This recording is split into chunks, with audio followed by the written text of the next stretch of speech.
नमस्कार, मी नितीन मोरे. मराठी धमालमध्ये तुमच्या सगळ्यांचं स्वागत करतो. आज आपण आलो आहोत काव्यांजली मालिकेच्या सेटवर आणि याच मालिकेच्या सेटवर आर.जे. प्रीतम माझ्यासोबत आहे. आर.जे. कसा आहेस तू?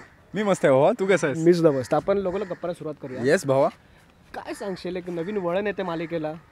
हो, म्हणजे ॲक्च्युली ज्या प्रकारे आणि जिथून ही मालिका सुरू झाली होती आणि आत्ता ज्या प्रकारे वळण येतं आहे सिरियलला, तर ते खरंच खूप मजेशीर आहे. आणि हल्लीच मला असं आजच इनफॅक्ट TRPs वगैरे येत असतात.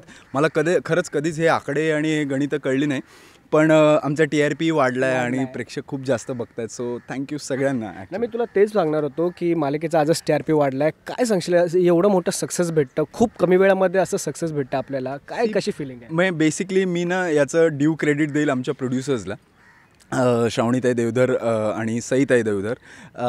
ह्यांची जी कन्सिस्टन्सी आहे आणि ज्या प्रकारे ते अशा जिद्दीने मागे असतात, कारण की ना लिटरली म्हणजे छोट्या छोट्या गोष्टींमध्ये लक्ष देणं, कॉस्ट्युम्स असेल, लिटरली मी बघतो, तुम्हाला कालचाच किस्सा सांगतो, बॅकग्राऊंड ॲक्टर्स वगैरे पण जे असतात ना, तर त्याच्यामध्ये सुद्धा काही लोकांचे प्रॉब्लेम होत होते, ते लिटरली तो परत सीन रिशूट करणं वगैरे. सो ह्या छोट्या छोट्या गोष्टींमुळे फरक पडतो आणि खरंच ओव्हरऑल प्रोजेक्टवरती तो इम्पॅक्ट पडतो. बरोबर. सुरुवातीला सिरियल जेव्हा ओपन झाली होती तेव्हा एक बँगर ओपनिंग मिळालं होतं आम्हाला आणि थोडं मग मध्ये परत असं जरा भीती वाटली होती, पण आता अगेन नाव थोडीशी डगमगली होती, पण आता again we are back to the game आणि I think so it is adding to the positivity. बरोबर. प्रसाद, तुला विचारायला आवडेल की या मालिकेमध्ये ना 2 रील स्टार आहेत. ओके.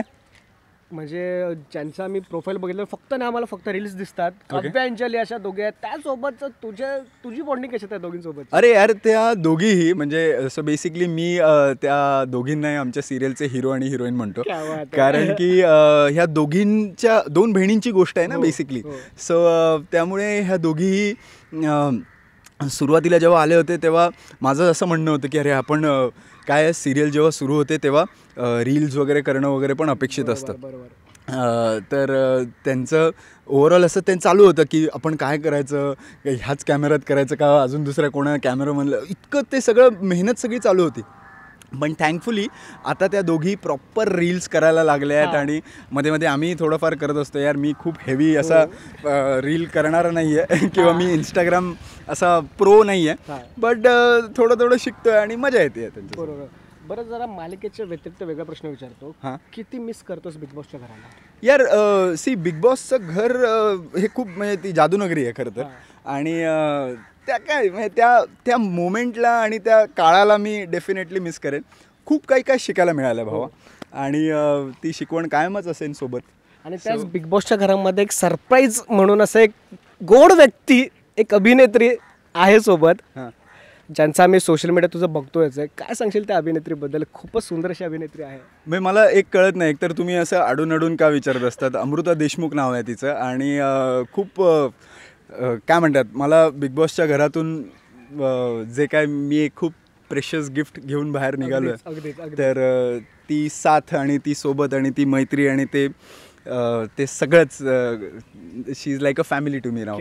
आणि खूप काय शिकायला मिळालं यार, आणि या प्रवासात अजून काय शिकायला मिळणार आहे. So yes, I am looking forward for this bond to grow. आम्हाला सुद्धा ॲक्च्युली तुमच्या दोघांची जोडी खरंच खूप आवडते. म्हणजे बिग बॉसमधले तुम्ही दोघं, तुमची मैत्रीसुद्धा तेवढीच सुंदर आम्हाला दिसते सुद्धा. जरी सोशल मीडियावर आम्ही बघतो तरी रिअल लाईफमध्ये सुद्धा तुमचा बॉन्ड खरंच खूप गोड दिसतोय. जाता प्रेक्षकांना काय सांगशील प्रसाद, की काय नवीन आणि इंटरेस्टिंग आपल्या या मालिकेमध्ये बघायला मिळेल?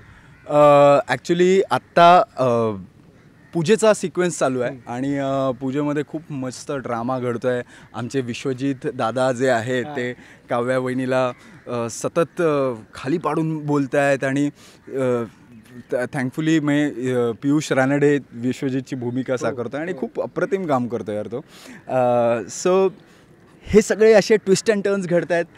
आता त्या मंडपाला आग लागली असा जो सिक्वेन्स, असा प्रोमो आला आहे कालच आणि तो मी बघितला आणि मी खरंच मलाच बघून असं वाटलं होतं, कारण की आम्ही जेव्हा शूट करतो ते सगळं VFX वगैरे होतं ना. सो खूप मजेशीर गोष्टी घडत आहेत आणि पुढे तर अजून जाऊन खूप धमाल आहे. प्रीतमचं नक्की काय होणार आहे, प्रीतमचं लग्न होणार आहे का काय होणार आहे, आणि ऑनेस्टली स्पीकिंग आमच्याकडेही स्क्रीन प्ले नसतो यार पुढचा. सो मी पण तितकाच एक्सायटेड आहे. अमृतासुद्धा ही सिरियल बऱ्याचदा नित्यनियमाने बघत असते आणि मलाही असं झालं की म्हटलं यार सिरियसली म्हटलं चांगलं आहे, म्हटलं वा वा वा अजून एक आपल्याला भेटतंय सपोर्ट बोलण्यापेक्षा प्रसाद हे जरा बरोबर होतं का, एक्झॅक्टली तसं होतं का, हो काय यार. टाईपचं असं? आणि it is good.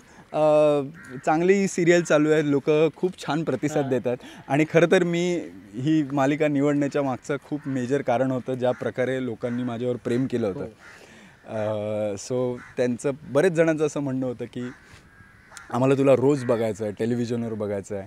So I think so मी पुन्हा एकदा त्या माध्यमावर आलो आहे आणि तुम्ही असंच प्रेम करत राहा आणि काव्यांजली ही मालिका रोज बघत राहा संध्याकाळी 8:30 वाजता फक्त कलर्स मराठीवर. धन्यवाद प्रसाद आमच्यासोबत गप्पा मारल्याबद्दल. मालिकेच्या प्रमोशनच्या निमित्तानं आपण पुढे सुद्धा भेटत राहू. येस बाबा. तत्पूर्वी खरंच खूप धन्यवाद. तुझं कॅरेक्टर भयंकर आवडतं आम्हाला आणि सो मच. पुढच्या सगळ्या चॅनलसाठी all the very best. Thank you so much.